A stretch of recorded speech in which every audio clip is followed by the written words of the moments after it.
So, you think stone walls and a drawbridge make you untouchable? You've watched too many fantasy shows where castles are impenetrable fortresses of eternal safety. You've probably already mapped out your local historical landmark, convinced that 800 years of architectural intimidation will save you from the shambling dead. Newsflash: medieval engineers weren't designing for swarm mechanics. They were worried about guys with swords who valued their own lives. Zombies don't negotiate. Zombies don't retreat, and zombies certainly don't give a damn about your portcullis. Today, we're running the numbers on why your romantic stone fortress fantasy is actually a monumental liability wrapped in tourist attraction nostalgia. We're calculating the definitive Z-score using our 4-point survival matrix. And spoiler alert, the math is uglier than a moat that hasn't been dredged since the 100 Years' War. Defensibility, sustainability, mobility, psychological impact. 4 metrics, 1 brutal truth. Let's dismantle this medieval death trap. The theoretical lie: castle as fortress. First, let's address the marketing department's version of castle life. According to the gift shop brochures and the tour guides with their historically inaccurate costumes, castles represent the pinnacle of defensive architecture: thick walls, strategic elevation, commanding views of approaching threats. The romantic ideal suggests you could hold off an army indefinitely with a handful of defenders and a decent supply of arrows. Sounds perfect for the undead apocalypse, right? Wrong. Catastrophically wrong. See, those magnificent stone walls were built to stop siege engines and organized military formations, not biomechanical nightmares that feel no pain and operate on pure predatory instinct. That impressive height advantage, it means nothing when your enemy doesn't need to see you to find you. They just follow the sound of your panicked breathing. Those narrow windows, perfect for archers? Congratulations, you've created 1,000 potential breach points once the structural integrity starts failing. And it will fail, because you're not a medieval stonemason, and that 900-year-old mortar wasn't designed for the stress loads we're about to discuss.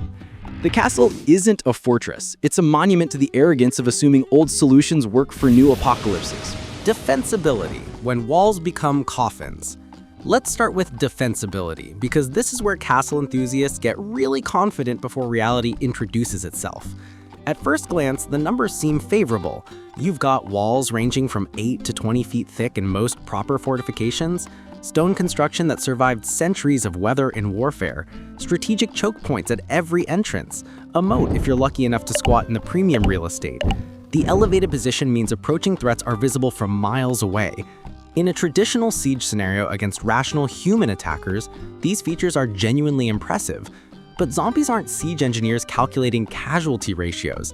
They're organic machinery optimized for exactly one function: getting to the screaming meat inside your walls. Let's talk structural realities. Those walls are thick, yes, but they're also ancient. The mortar has been deteriorating for literal centuries. Modern preservation efforts focus on keeping the tourist walkways safe, not maintaining medieval military specifications. You know what happens when 10,000 rotting bodies press against a compromised section of wall with unrelenting pressure for 72 hours straight? Physics happens. Specifically, the kind of physics that involves catastrophic structural failure.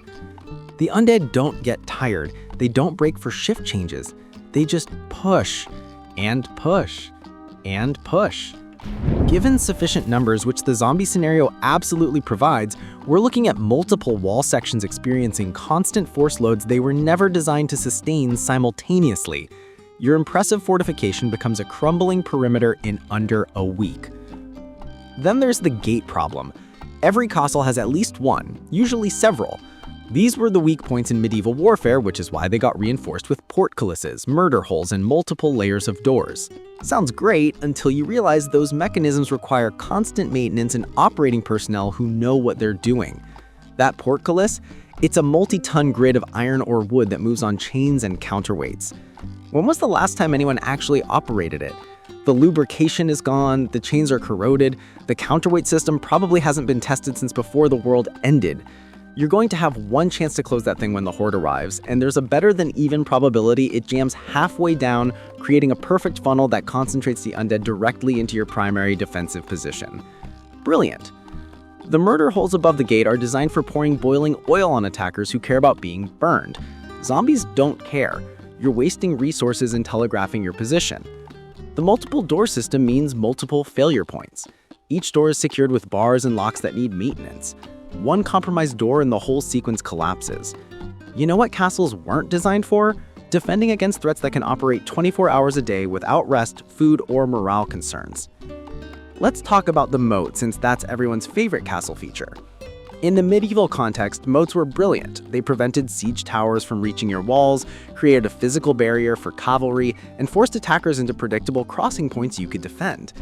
Against zombies, a moat is a temporary inconvenience that becomes a permanent hazard. Zombies don't build bridges, but they also don't drown in the traditional sense. They just walk into your moat and keep walking along the bottom until they reach the other side, or pile up enough to create a ramp of rotting corpses for the next wave. Now you've got a moat full of submerged undead that you can't see, can't target, and can't clear without exposing yourself to the exact threat you were trying to avoid. Congratulations, you've created an underwater zombie reservoir. That's not defense, that's a horror movie waiting to happen. And if your moat is dry, which many are because maintaining a flooded moat is expensive and pointless in peacetime, you've just given the horde a convenient trench system that protects them from your ranged attacks while they mass at your wall base. You've actually improved their tactical position. The elevated defensive positions are genuinely valuable, I'll give you that. Walls and towers provide excellent sight lines and fields of fire. If you've got competent shooters with adequate ammunition, you can create significant kill zones around your perimeter. Problem is, ammunition is finite. The average castle-sized fortress requires somewhere between 8 and 20 defenders minimum to maintain effective perimeter security. And that's assuming everyone is alert, trained, and operating at peak efficiency. Each defender needs to be producing approximately 50 to 80 neutralizations per day to keep pace with even a modest horde accumulation rate. Those are video game statistics, not reality. In actual combat conditions with stress, fatigue, and resource constraints, you're looking at maybe 10 to 15 effective kills per person per day, and that's being generous. The math doesn't work. The horde grows faster than you can reduce it. Meanwhile, you're burning through arrows, bullets, or whatever ammunition you've stockpiled. Once you're out, those elevated positions become observation posts for watching your inevitable doom approach in slow motion. The psychological impact of that alone is devastating, but we'll get to the mental breakdown metrics later. Interior defensibility is actually worse than exterior. Castles are designed with multiple interconnected courtyards, buildings, and defensive layers. The theory is that even if attackers breach the outer wall, you fall back to the inner bailey, then to the keep, fighting a tactical retreat through prepared positions. Against human attackers who have to clear each section methodically, this works. Against zombies who flood through every opening simultaneously, it creates a three-dimensional nightmare of blind corners, unexpected encounters, and impossible decisions about which choke point to defend. You're not falling back through a prepared defensive sequence, you're running panicked through a stone maze while the undead pour in from multiple compromised sections. The narrow staircases that favor defenders become fatal bottlenecks when you need to evacuate quickly. The thick walls that protect you from the outside also trap sound, making it impossible to hear which sections have been breached until zombies are literally behind you. Every room becomes a potential coffin. Every corridor a killing floor where you're just as likely to be the victor as the victim. Defensibility score for ancient castles in a zombie scenario, 4.5 out of 10. The structural advantages are real but historically specific. The walls only matter until they don't. The gates are pre-staged failure points, the moat is actively counterproductive, the interior layout creates tactical chaos. You get points for elevation and sightlines, you lose points for everything that involves sustained defense against an enemy that doesn't sleep, doesn't care about casualties, and operates on pure attrition mechanics. A castle makes you feel safe right up until the moment it becomes your tomb. Sustainability, the slow starvation. Now let's talk sustainability, because this is where the castle fantasy completely collapses under examination. Castles were designed to support siege conditions. That part is true. They typically included wells for water, storage rooms for food, and enough space to house a garrison plus refugees. The historical record shows castles holding out for months or even years under siege. Sounds promising until you examine what those sieges actually looked like. The attacking army camped outside and waited for you to run out of supplies or die of disease. They weren't breaching the walls every single night.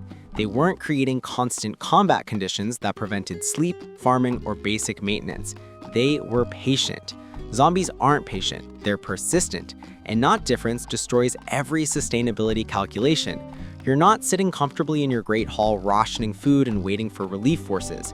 You're in a state of permanent combat readiness against an enemy that never stops testing your defenses. That changes everything. Water is your first critical resource, and it's more complicated than having a well. Yes, most castles have internal water sources. That was basic siege preparation. But maintaining a well requires tools, knowledge, and physical labor. The mechanism needs maintenance, the water needs testing to ensure the source hasn't been contaminated. In a prolonged siege scenario against the undead, there's a non-zero chance that zombie biomass and the surrounding water table affects your well quality. Can zombies contaminate groundwater? The science isn't clear because we don't have actual zombies to study, but considering their rotting biological matter filled with whatever pathogen is animating them, I am not betting my survival on pristine well water. You'll need filtration and probably boiling, which brings us to fuel. Castles don't have central heating or modern utilities. You're burning wood or coal for every fire, cooking, boiling water, staying warm through winter. That requires a fuel supply that was traditionally gathered from the surrounding countryside. You know, the countryside that's now full of zombies. Every firewood gathering mission is a combat operation with potential casualties. Your fuel sustainability is directly tied to your ability to conduct offensive operations outside your walls. The moment you can't safely leave, your fuel reserves start counting down to zero. Without fire, you lose water purification, food preparation, and heating. In northern climates, hypothermia becomes a bigger threat than the undead. Food sustainability is even worse. The medieval castle supply model assumed you could store grain, salt meat, and preserve vegetables in quantities sufficient for your population. Realistically, a well-stocked castle could support maybe 100 to 300 people for 6 months under siege conditions, assuming strict rationing. That's with professional supply management and no unexpected disasters. You're not getting professional supply management, you're getting panicked survivors who grabbed whatever they could carry when they ran for the castle. Your food stocks are whatever was already there, probably not much because it's a tourist attraction, not an active military base, plus whatever people brought. You've got maybe 2 weeks of chaotic, unrationed eating before someone takes control and implements rationing. By then, you've blown through 30% of your supplies. Now you're looking at stretching inadequate resources across an unknown time horizon. How long until rescue? How long until the zombie plague burns out? You don't know. Nobody knows. So you ration harder, which means everyone is operating on insufficient calories while maintaining exhausting defensive operations. Physical performance drops, immune systems weaken, minor injuries don't heal properly. The castle isn't sustaining you, it's slowly starving you inside thick walls. Agriculture is theoretically possible in the castle courtyards, and some fortifications did maintain gardens, but you need seeds, soil preparation, knowledge, and time. A growing season is 3 to 4 months minimum for fast crops. You need that whole period without your garden area being overrun or your farmers being eaten. You need enough security to allow people to work outside in vulnerable positions. You need water for irrigation beyond what humans need for drinking. The resource math gets complicated fast. Even if you successfully grow food, medieval-style agriculture in limited courtyard space isn't feeding 300 people. You're supplementing, not sustaining. The calorie gap continues widening. Hunting and foraging are completely off the table because they require leaving the fortress. You're locked in a stone box, watching your supplies dwindle with no realistic resupply option. That's not sustainability. That's delayed starvation with better views. Medical sustainability is catastrophic. Castles have exactly 0 medical facilities by modern standards. You might find a room that was historically used as an infirmary, but it's empty. No antibiotics, no surgical equipment, no painkillers. You're running on whatever first aid supplies survivors brought and whatever you can improvise from tourist gift shop contents. Every injury, no matter how minor, becomes potentially life-threatening. A twisted ankle during defensive operations could easily become infected without proper treatment. That defender is now consuming resources without contributing to defense. An infection can kill in days without antibiotics. You know what medieval castles had plenty of? Disease.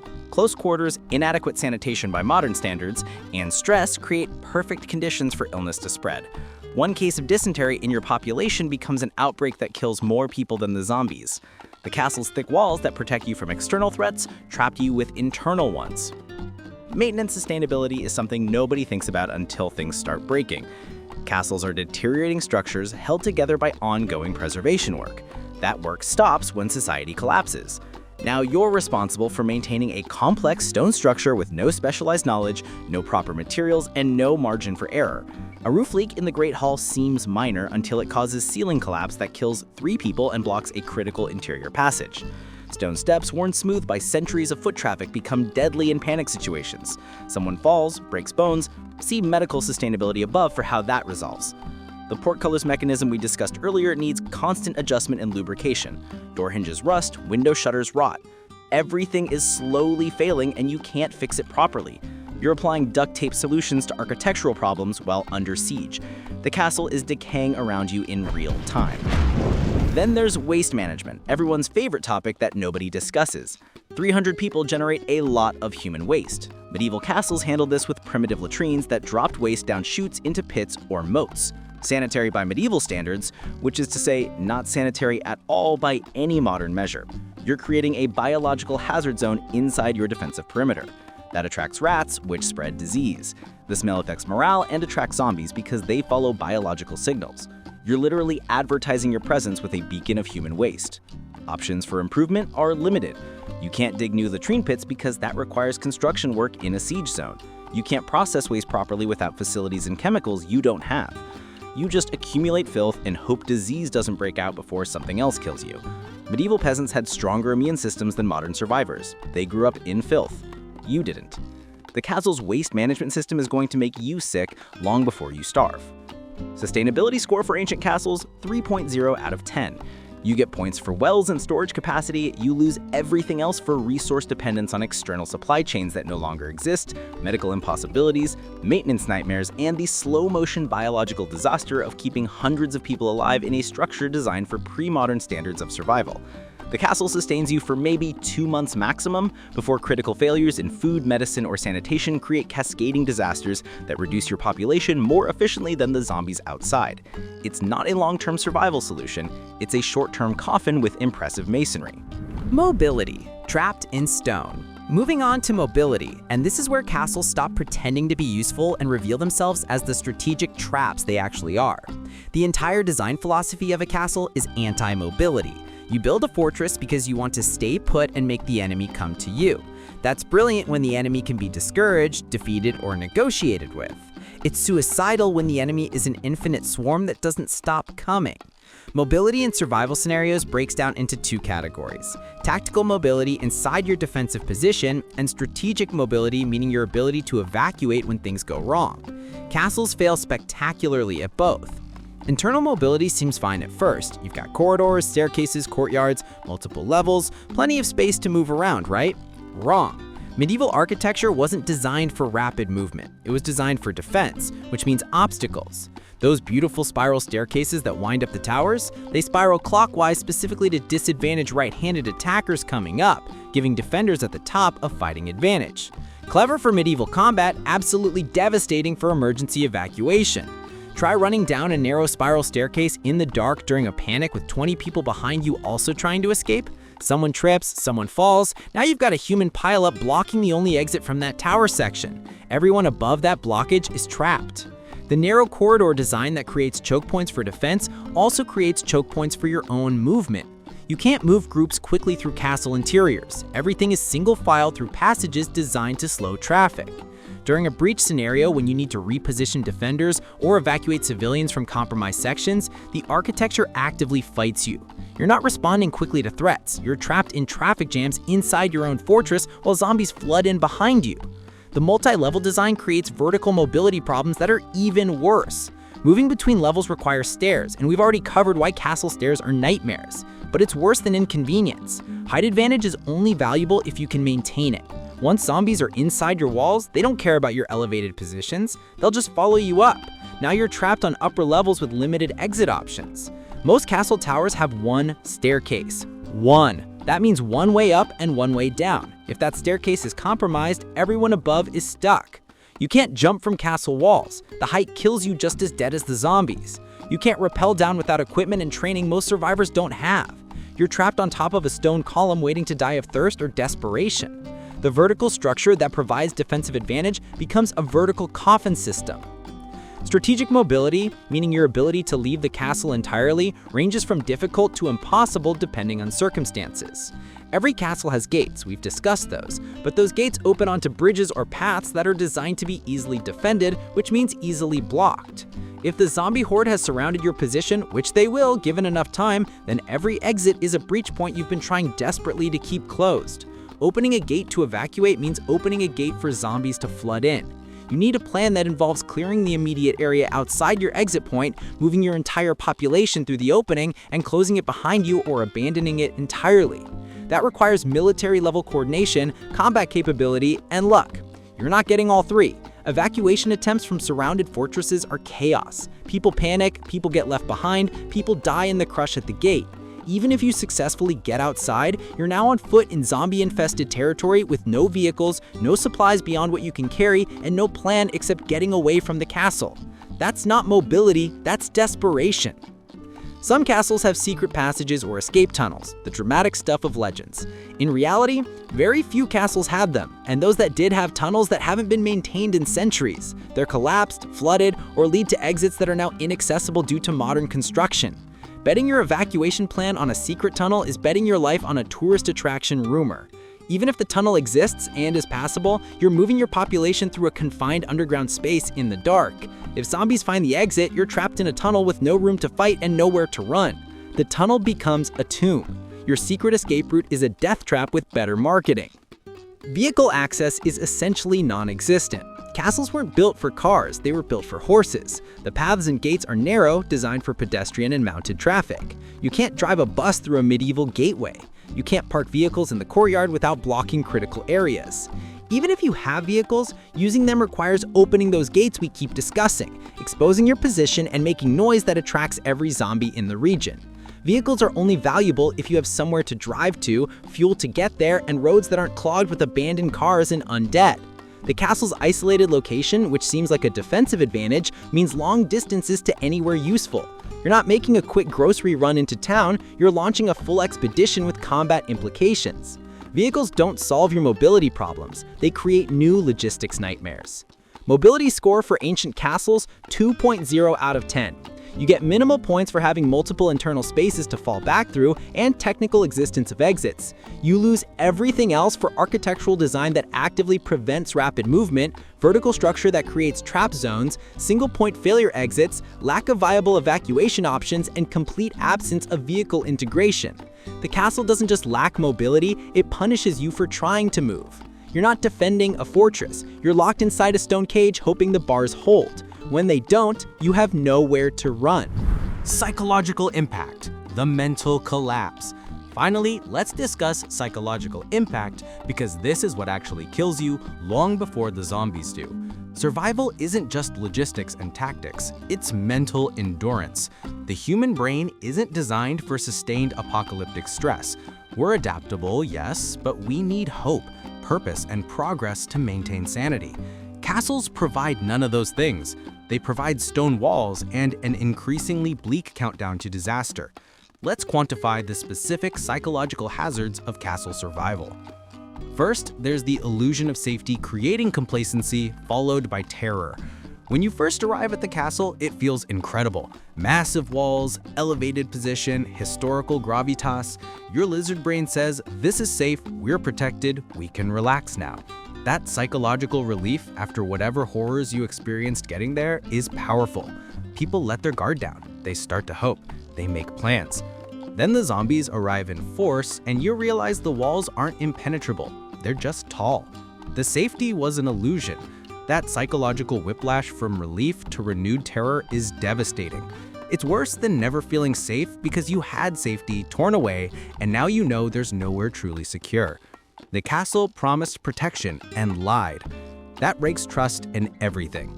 Survivors stop believing in defensive positions, stop believing in plans, stop believing survival is possible. Learned helplessness sets in fast. The siege mentality is psychologically corrosive. Humans need stimulation, variety, progress. Castle life under siege is none of those things. It's the same stone walls every day. The same limited spaces, the same faces, the same sounds of zombies at the gates. Every day you wake up and nothing has changed except your supplies are lower and your exhaustion is higher. There's no progress, there's only slow decline. That psychological stagnation destroys morale faster than you'd think. People need to feel like they're working toward something. In a castle siege, you're not working toward victory, you're just delaying defeat. Everyone knows it. You can see it in their faces. The hope drains out day by day until you're surrounded by empty-eyed survivors going through motions because there's nothing else to do. Depression becomes epidemic. Motivation collapses. People stop fighting for survival and start fighting over meaningless disputes because it's the only thing that makes them feel alive. Social dynamics inside the castle become toxic fast. You've got 300 traumatized people locked in close quarters with limited resources and no external outlet for stress. Medieval castles weren't designed for comfortable living. They were designed for military function. Minimal space, privacy doesn't exist. Everyone can hear everyone else's conversations, arguments, breakdowns. The stress compounds. Personality conflicts that would be manageable in normal society become violent feuds when there's nowhere to escape the person you hate. Resource distribution becomes a constant source of conflict. Who gets more food? Who's contributing enough to defense to justify their rations? Who's faking illness to avoid duty? These arguments split communities into factions. Factions become gangs. Gangs start competing for control. You wanted protection from external threats? Congratulations, you've created internal threats that are just as deadly. People start dying from murder and suicide at rates comparable to zombie casualties. The castle didn't protect you. It concentrated you into a pressure cooker. The acoustic environment is psychological torture. Zombies don't stop moaning, growling, and beating against your walls. That noise is constant. 24 hours a day, 7 days a week. It never stops. Humans need quiet to maintain psychological stability. We need sleep. The constant audio assault of the undead makes both impossible. Even when you're physically exhausted enough to pass out, your brain stays in threat detection mode because the sound never stops. You get shallow, unsatisfying sleep interrupted by panic responses. Chronic sleep deprivation causes hallucinations, paranoia, decreased cognitive function, and emotional instability. After 2 weeks of siege noise, your population is operating at diminished mental capacity. After a month, they're barely functional. The thick stone walls that were supposed to protect you also trap and amplify sound inside the courtyards. Every scream, every gunshot, every collapse echoes off stone surfaces. You're living inside an amplifier of your own suffering. The acoustic environment alone is enough to drive people insane. The visibility of the threat is psychologically devastating in unique ways. You can see the zombies from your walls. You can count them. You can watch as more arrive every day. You can see the horde growing while your resources shrink. That's not abstract fear, that's quantified doom. You know exactly how bad things are getting because you can literally see it accumulating outside your walls.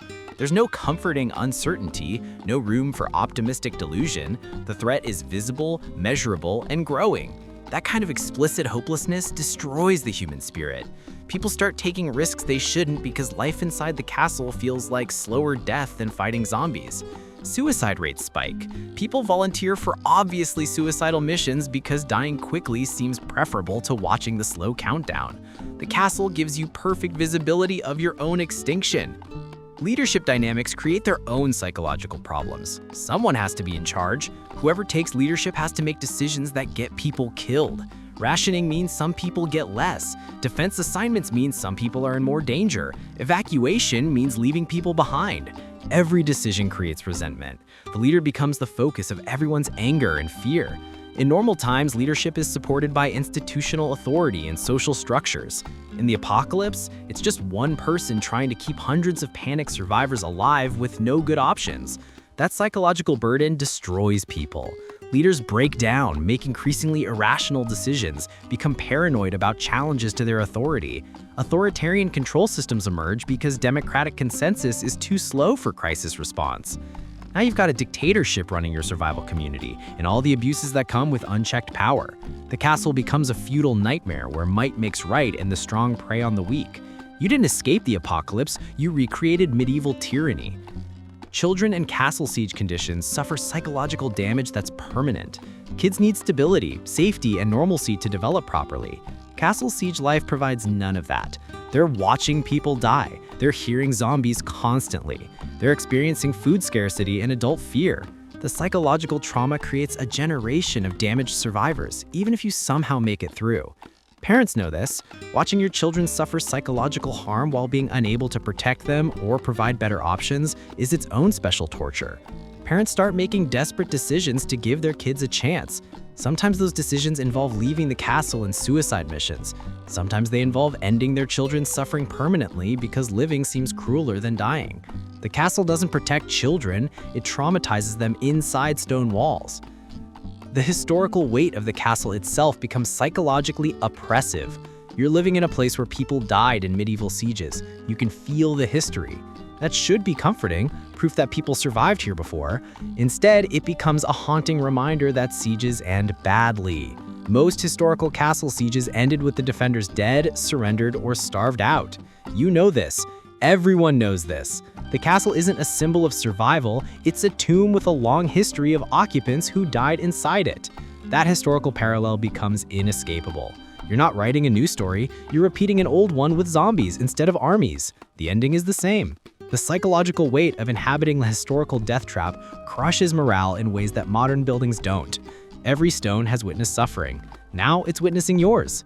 Psychological impact score for ancient castles, 1.5 out of 10. You get minimal points for initial psychological relief and having thick walls that provide illusion of protection. You lose everything else for siege mentality corrosion, social dynamics disaster, acoustic torture, visible doom quantification, leadership breakdown, child trauma, and historical oppression. The castle doesn't protect your mind, it destroys it systematically while you watch. Mental breakdown isn't a risk factor, it's a certainty on a timeline. The question isn't if people will lose their minds in castle siege conditions, it's how long until the psychological casualties outnumber the physical ones. The final verdict, critical disaster. Let's total the damage. Defensibility, 4.5 out of 10. Walls that hold until they don't. Gates that are pre-staged failures, and interior layouts that create chaos. Sustainability, 3.0 out of 10. Resources for 2-month maximum before critical system failures cascade into population collapse. Mobility, 2.0 out of 10. Architecture that punishes movement and eliminates evacuation options. Psychological impact, 1.5 out of 10. A mental health disaster that destroys your population from the inside while zombies work from the outside. 4 scores, 1 result. Total Z-score, 11 out of 40. That's 27.5% survival viability. Classification, critical disaster. Ancient castles aren't fortresses. They're monuments to the arrogance of assuming old solutions work for new problems. They promise protection and deliver slow-motion extinction inside historical walls. Every advantage they offer is historically specific, designed for threats that valued their lives and operated on human limitations. Zombies don't value their lives because they're dead. They don't have human limitations because they're not human anymore. The castle's walls become your cage. The moat becomes a zombie reservoir. The interior becomes a maze of death traps. The supplies become a countdown timer to starvation. Your mind becomes the first casualty in a siege that never ends. You don't survive in a castle during the zombie apocalypse. You die there slowly enough to regret every decision that led you inside. The fantasy of castle survival is exactly that, fantasy. It's medieval romanticism applied to modern apocalypse. It's the same delusion as thinking a sword is better than a gun because swords don't run out of ammunition. Technically true, completely irrelevant when zombies tear you apart while you're trying to get close enough to stab them. The castle looks impressive. It feels safe. It has centuries of military history suggesting it works. None of that matters when the enemy operates on different rules than the ones the castle was designed to counter. You're bringing fortress tactics to a biology fight. The math doesn't work, the logistics don't work, the psychology doesn't work. Nothing works except the false confidence that gets you killed. You want to survive the zombie apocalypse? Stay mobile. Stay small, stay quiet. Avoid fixed positions that trap you in place. Avoid large populations that consume resources faster than you can secure them. Avoid historical buildings designed for historical threats. The castle fails every metric because it's optimized for the wrong scenario. It's a beautiful, impressive, historically significant death trap. Tour it before the apocalypse. Don't die in it during. So, that's your Z-score analysis of ancient castle survival viability. 11 out of 40. Critical disaster classification. The stone walls that survived centuries of warfare crumble under the weight of biological siege mechanics and human psychological fragility. Your romantic fortress fantasy is a statistically validated nightmare. Still think those thick walls will save you? Drop your survival plan in the comments. Let's see if you figured out something the last 1,000 years of military history missed. And if you found this analysis useful, hit that subscribe button because someone needs to keep you alive when the world ends. Until then, stay alive, stay skeptical, and stop trusting buildings just because they're old.